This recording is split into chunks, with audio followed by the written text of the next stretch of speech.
Bonjour, vous me reconnaissez peut-être. Dans les années 80, je chantais à la télévision dans les émissions de Pascal Sevran et j'étais également musicien dans différents orchestres. Maintenant, je chante régulièrement dans les résidences de retraite du sud de la France et c'est à chaque fois un grand bonheur pour moi. Mes modestes chansons ont le pouvoir de raviver les souvenirs et de susciter des émotions dans ces moments de bonheur partagé. Pour les résidents parfois isolés et en quête de compagnie, ces instants apportent un rayon de soleil dans la nostalgie de leur quotidien.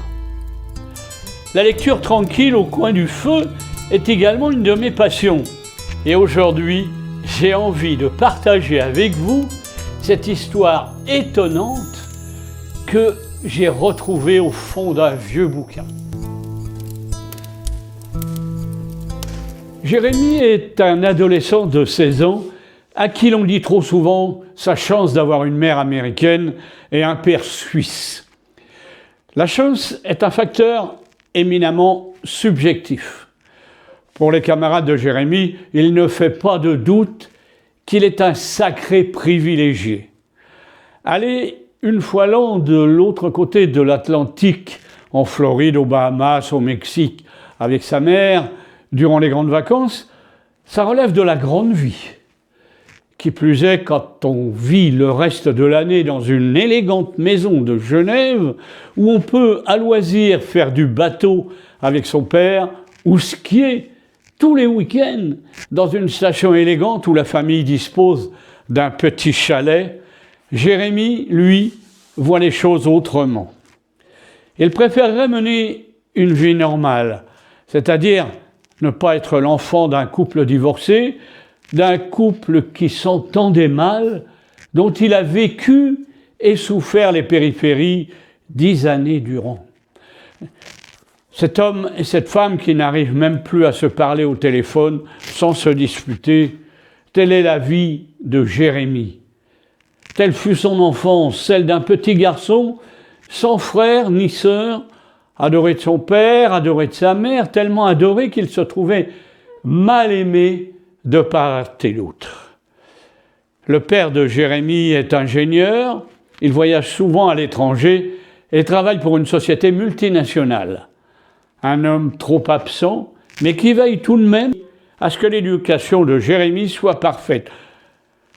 Quand sa mère vit ailleurs, très loin, en Amérique, elle ne travaille pas, elle vit de ses rentes, des rentes de ses parents lui ont aménagées, et également une coquette pension alimentaire que son ex-mari lui verse chaque mois. De longues procédures entre les avocats internationaux ont scellé ce modus vivendi. Si les avocats suisses l'ont toutefois emporté, les avocats américains, il y a tout de même une raison, on ne confie pas si facilement la garde d'un enfant à son père. Jérémy avait 14 ans quand son père lui a expliqué que sa mère, en raison de troubles psychologiques, n'avait pas été reconnue apte à élever l'enfant. Voilà donc ce que les petits camarades du cours privé de Jérémy appellent chance. Cette année encore, nous sommes en 1978. Jérémy retrouve sa mère en Californie pour ce mois de visite demandé par les avocats américains et accordé. Une sorte d'amour maternel contraint qui s'impose ainsi à date fixe. Ce qui n'empêche pas Jérémy d'avoir une certaine affection pour cette femme enfant de bientôt 35 ans, dont la vie partagée entre quelques lubies ressemble à un radeau perdu dans l'océan. L'année dernière, Marie lui avait fait vivre une sorte d'enfer doré. Entre le bodybuilding, la musculation intensive, la nourriture végétarienne, Jérémy avait perdu 4 kilos. Et s'était, somme toute, énormément ennuyé. Marie est ainsi faite, qui aime vivre ses passions jusqu'au déraisonnable. Chaque été donne un peu plus la mesure de l'étrangeté de cette femme, perpétuellement sous influence. Le père de Jérémy ne laisse jamais partir son fils en Amérique sans une certaine dose d'inquiétude. Il attend avec impatience la majorité de Jérémie pour que cesse cette mauvaise habitude. Quant à l'adolescent, avec une respectueuse politesse qui se plie aux lubies de sa mère, et il aurait peut-être fini par être dangereux. Jérémie paraît équilibré. Ses 16 ans lui ont apporté un sens assez sérieux des responsabilités, des interdits de la mesure. Père et fils se donnent donc rendez-vous à sa mère à Los Angeles, d'où ils repartiront pour un séjour au Pérou, visiter les ruines du temple de Machu Picchu. Et bien sûr, les petits camarades n'ont pas manqué de lui dire « Quel vénard tu fais tout de même, juste avant de partir !» Henri a glissé dans la poche de la veste de son fils le contrat d'Europe Assistance qu'il lui prend chaque année pour les vacances américaines. À Los Angeles, Jérémie a presque du mal à reconnaître sa mère. Marie a profondément changé. La jolie femme élégante, maquillée à l'excès, a laissé place à une personne austère, aux cheveux coupés très courts, habillée sobrement, sans phare. La métamorphose s'applique également au prénom. Sa mère désire que son fils ne l'appelle plus Marie, mais Sarah. Sœur Sarah. Jérémie prend note. Quant au voyage à Cuzo, ce sera, dit-elle, un voyage introspectif. Ne lui est-il pas donné à lire dans l'avion un épais livre, l'Évangile de la doctrine et des alliances?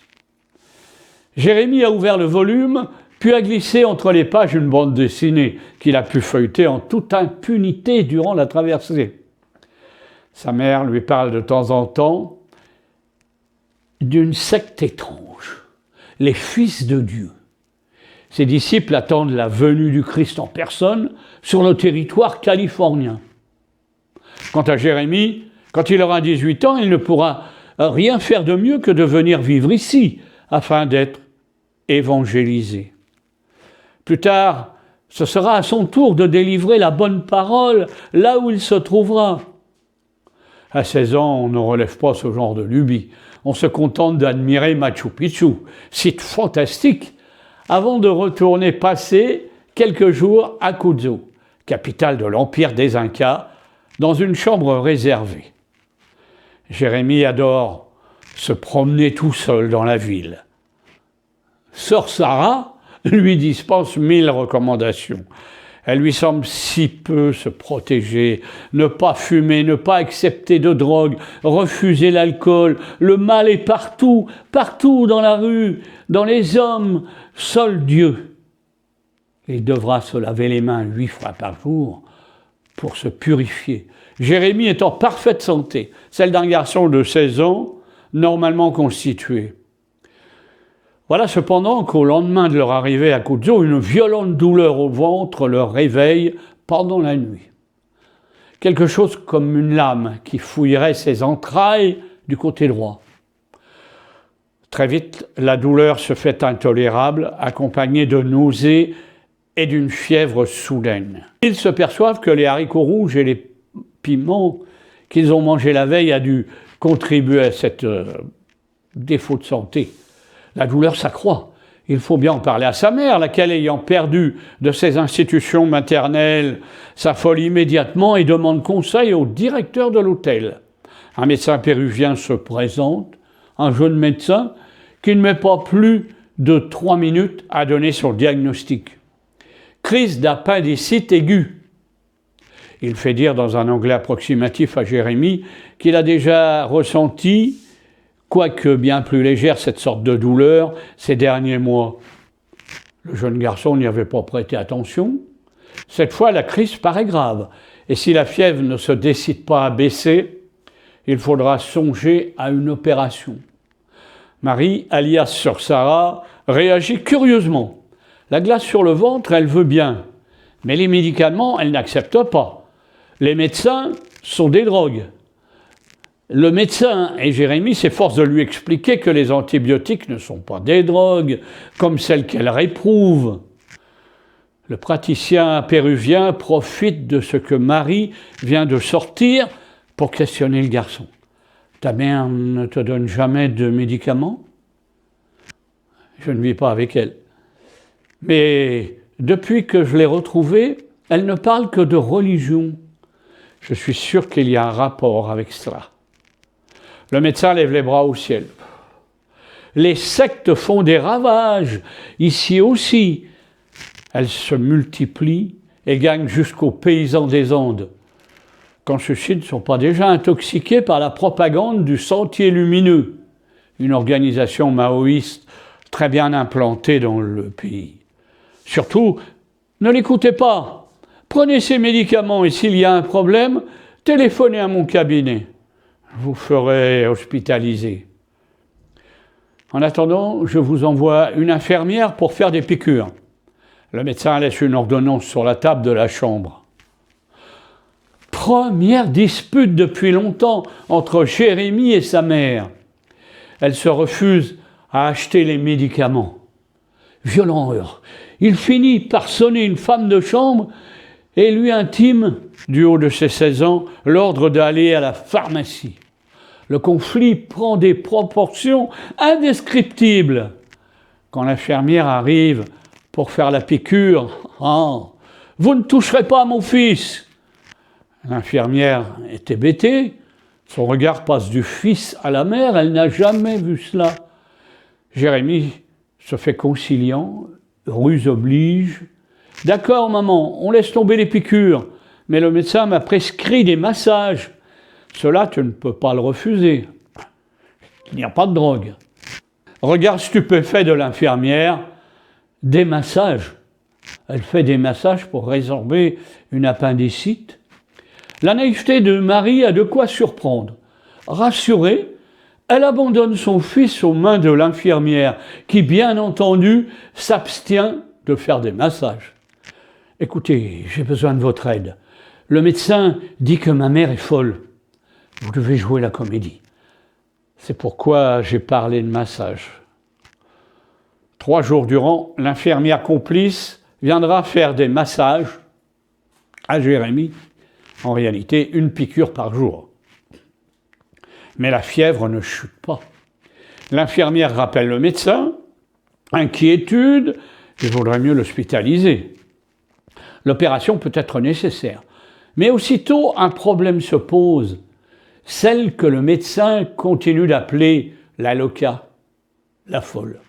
Elle n'acceptera certainement pas que son fils soit opéré. Or, Jérémie est mineur et il faut une autorisation parentale. Le médecin est très embarrassé. La décision doit être prise maintenant. Jérémie, mis au courant par la zélée infirmière, invente un nouveau stratagème. « Dis-lui que c'est pour faire des radios. Je pense qu'elle sera d'accord. » L'idée était bonne. Ambulance, puis lit d'hôpital. La première manche est gagnée. Jérémie, qui ne s'était pas trop ému des étranges réactions de sa mère, devient peu à peu inquiet. Inquiétude entretenue par celle des médecins qui se concertent. C'est alors que Jérémie sort son joker, la carte magique, celle d'Europe Assistance. L'hôpital de Cuzzo obtient Paris et raconte cette histoire de fou, cette histoire de folle. Comment retrouver le père Henri?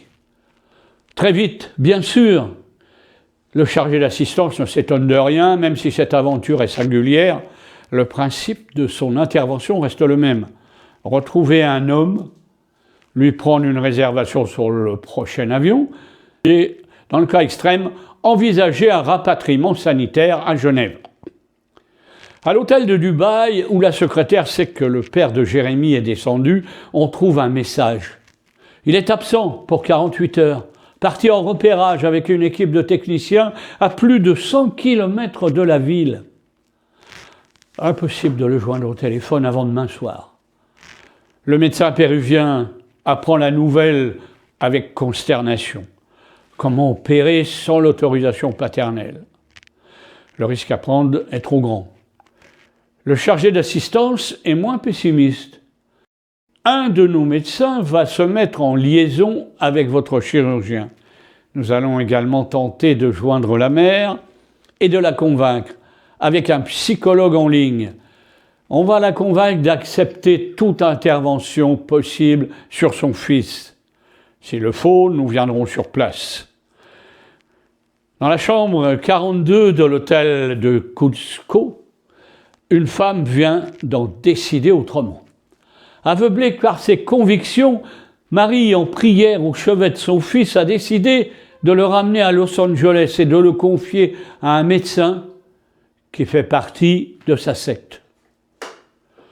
Le chirurgien a beau lui dire qu'il doit opérer demain matin d'urgence, sous peine de non-assistance à personne en danger, elle maintient quand même son refus. Elle n'accepte même pas de prendre les médecins d'Europe Assistance au téléphone. Jérémie est épuisé, la fièvre, les litanies absurdes de sa mère, elle n'en peut presque plus.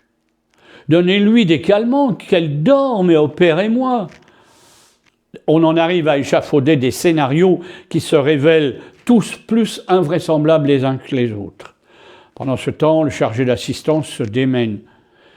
Il dispose par l'intermédiaire du contrat de l'autorisation du père de Jérémie afin d'envisager toute intervention nécessaire sur son fils.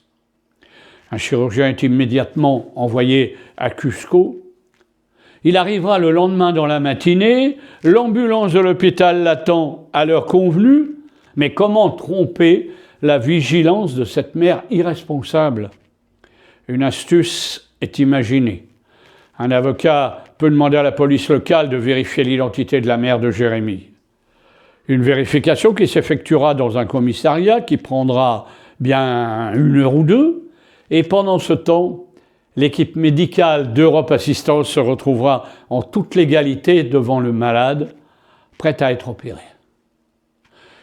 Quelques heures plus tard, l'intervention a eu lieu, sans problème. Il ne devrait pas y avoir de complications d'aucune sorte. La fièvre est tombée le lendemain soir. À Dubaï, un homme apprend avec une panique rétrospective qu'on a cherché à le joindre pendant 2 jours, que son fils, etc., etc. Parler de soulagement est un faible mot. L'été prochain, c'est décidé, on n'enverra pas Jérémie en Amérique. Marie, alias Sœur Sarah, prendra, elle, quelques vacances dans une maison de repos, dans la proche banlieue de San Francisco.